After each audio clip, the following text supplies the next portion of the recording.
Нека след като видяхме как се създават кампании, ви покажем една интересна функционалност ремаркетинга. Ремаркетингът в AdWise е подобен на ремаркетингът в други платформи. Идеята е потребители, които са посетили вашият сайт, да виждат вашата реклама.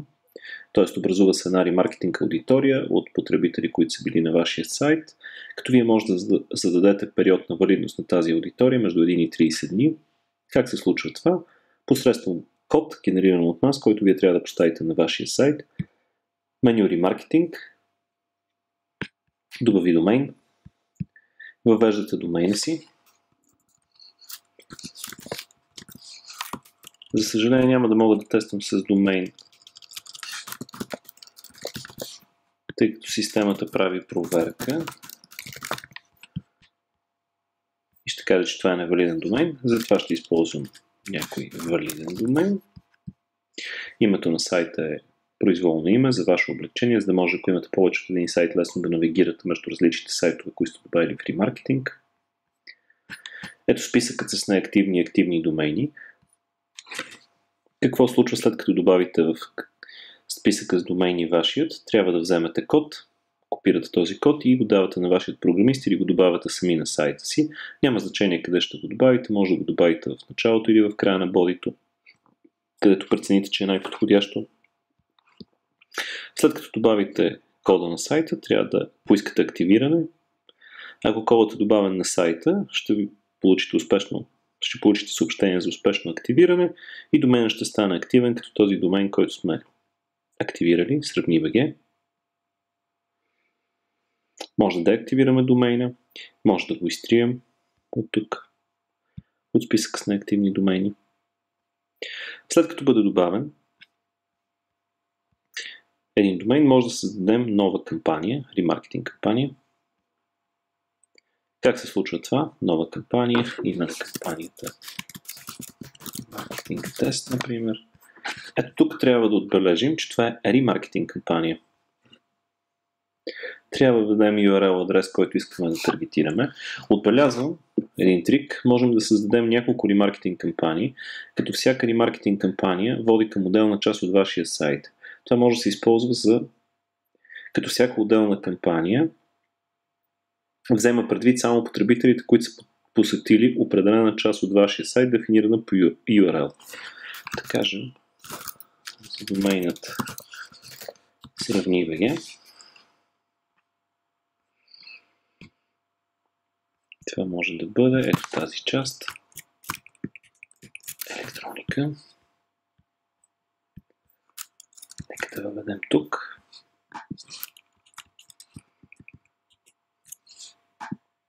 Периода на валидност, да кажем, решаваме да е 10 дни.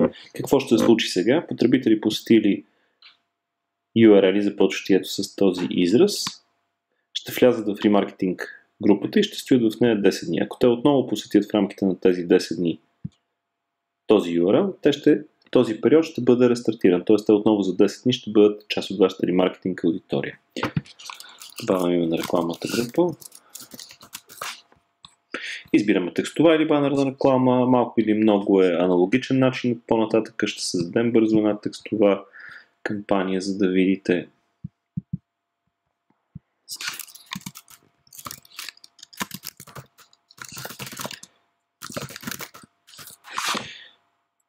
как изглежда визуално групата.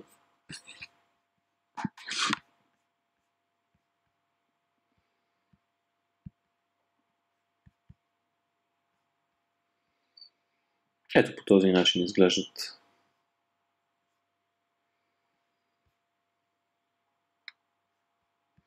ретаргетинг групите.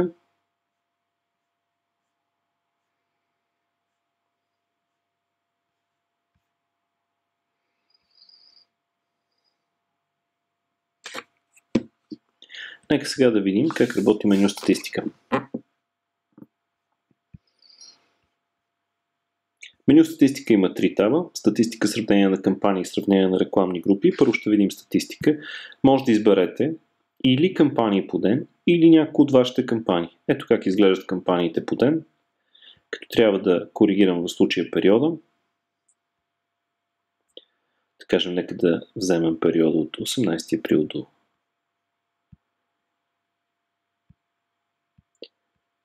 28 април.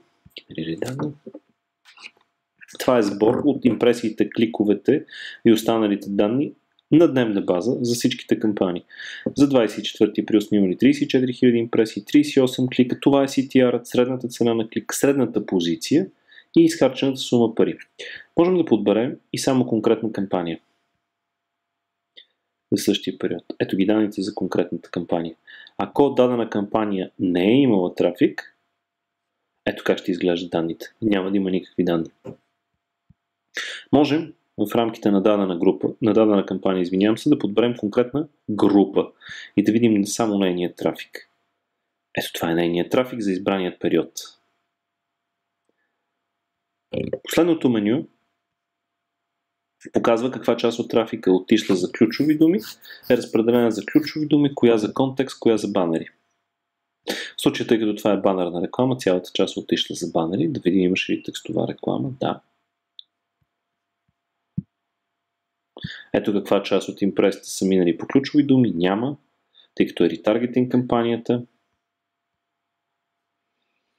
Нека да видим някои от другите кампании.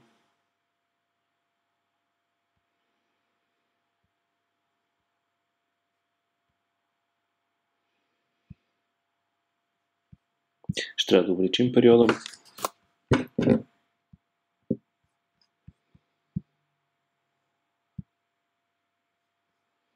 Ето ключова дума времето в България, каква част от импресиите и кликовете е взела.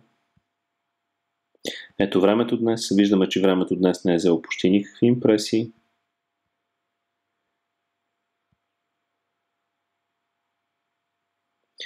Имам опции контекст. Почта АБВ, сайтове на Netinfo, партньорски сайтове. Тоест в това комбинирано меню ние може да видим каква част от импресите се разпределили по ключови думи и каква част се е разпределила в отделните места, на които сервират рекламата. Отделно е показана почтата АБВ, останалите сайтове на Netinfo и партньорските сайтове. Сравнение на кампании служи да сравним две кампании. Ето може да изберем тези две кампании. Може да ги сравним. Ето какво съдържат тези кампании и какво са донесли за този период от време. Дневен бюджет, оставаш дневен бюджет, разходи, импресии, кликове, CTR. Може да добавим още кампании. Може да изтрием. По аналогичен начин може да сравним две рекламни групи.